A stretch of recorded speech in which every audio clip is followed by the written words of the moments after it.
In an AP, the sum of P term SP is equals to Q. Sum of Q term SQ is equals to P है. हमें find out क्या करना है, S P plus Q, ये find out करना है. ठीक है, एस पी को सोल्व करेंगे तो P upon two A plus P minus one into D equals to Q आ गया. एस क्यू को सोल्व करेंगे तो Q upon two A plus Q minus one into D equals to P आ गया. हमें निकालना है P प्लस क्यू. अगर इन दोनों को ऐड कर दूं मैं, इन दोनों टर्म को ऐड कर दूं, या पहले इनको सोल्व कर लेते हैं. Two A P upon two plus P into P minus one into D upon two, ये आ गया two A Q upon two plus Q into Q minus one into D upon two equals to Q, और ये है equals to P. अगर यहाँ पे LCM two लेंगे तो टू उधर मल्टीप्लाई, एलसीएम टू लेंगे तो टू उधर मल्टीप्लाई, तो ऊपर से बचा two A P plus P into P minus one into D equals to two Q.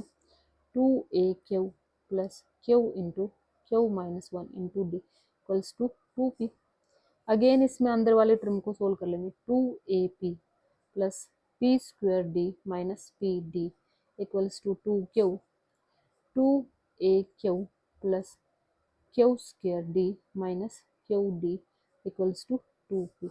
Minus कर दो, ये दोनों टर्म में, एक मिनट, इन दोनों में से कुछ माइनस नहीं होगा, यहाँ से कॉमन आ जाएगा two A P minus Q plus यहाँ से कॉमन आ गया डी, तो हो गया पी स्क्वायर माइनस क्यू का स्क्वायर.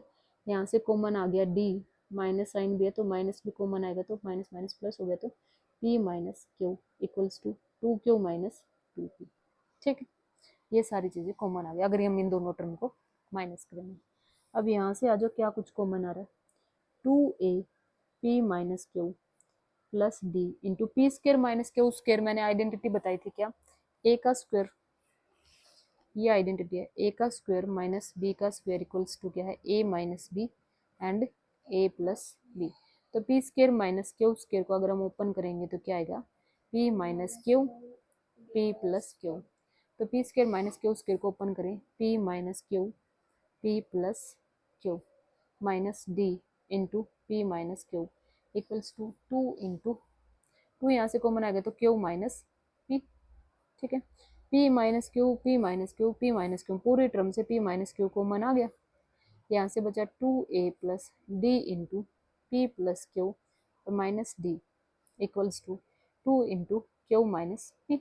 अब ये वाली टर्म उधर जाकर कर देगी डिवाइड, तो two A plus D into, यहाँ से डी कॉमन लेंगे तो P plus Q minus one, D common आ गया ना इन दोनों टर्म से, इक्वल्स टू टू. यहाँ से अगर मैं माइनस साइन कॉमन ले लूँ तो ये हो जाएगा P minus Q upon P minus Q. ले आए इधर, यहाँ से माइनस साइन कॉमन लिया तो क्यू तो माइनस का हो गया और पी हो गया प्लस का. ठीक है, तो पी माइनस क्यू, अगर मैं ये साइन को अंदर अप्लाई करती हूँ तो माइनस का पी और प्लस का क्यू वापस हो जाएगा, इसीलिए माइनस साइन कॉमन ले लिया. क्लियर है. अब ये दोनों से ये दोनों टर्म माइनस हो गई, यहाँ पे बचा क्या, minus two. Two A plus D into P plus Q minus one.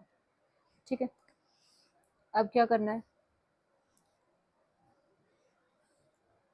ए या डी दोनों में से एक टर्म निकालने हमें. Two A equals to minus का two minus D into P plus Q minus one, ये टर्म माइनस क्यू. ठीक है, अब यहाँ से ए की वैल्यू अगर हम निकालें तो ए की वैल्यू क्या आ जाएगी, या डी की निकाल लेते, डी की निकालना मुझे लग रहा है ज़्यादा ईजी है, ए की बजाय डी की वैल्यू निकाल लेते हैं. यहाँ से D into P plus Q minus one equal to minus two and minus का टू ए. डी की वैल्यू आ गई minus two A upon P plus Q minus one, ये आ गई डी की वैल्यू. हमें निकालना है एस पी प्लस क्यू. ठीक है, एस एन की जगह पी प्लस क्यू है, तो यहाँ पे आ गया P plus Q upon two into two A plus P plus Q minus one into D. अब ये आ गया P plus Q upon two into two A plus P plus Q minus one. Two A की value निकाल लेते, इससे तो better मुझे ये लग रहा है, ये रहने देते हैं, ये निकाल लेते. Two A equal to minus two minus D into P plus Q minus one. ठीक है, इंटू डी, इससे नेगेटिव नेगेटिव सोल्व हो जाएगा, P plus Q upon two, two A की जगह रख लिया minus two minus D into P plus Q minus one plus D into P plus Q minus one, ये माइनस का और ये प्लस का ये दोनों कट गए, यहाँ से बचा क्या P plus Q upon two and minus two, minus से टू से टू कट गया, बचा क्या minus sign P plus Q, ये आंसर आ गया। ठीक है।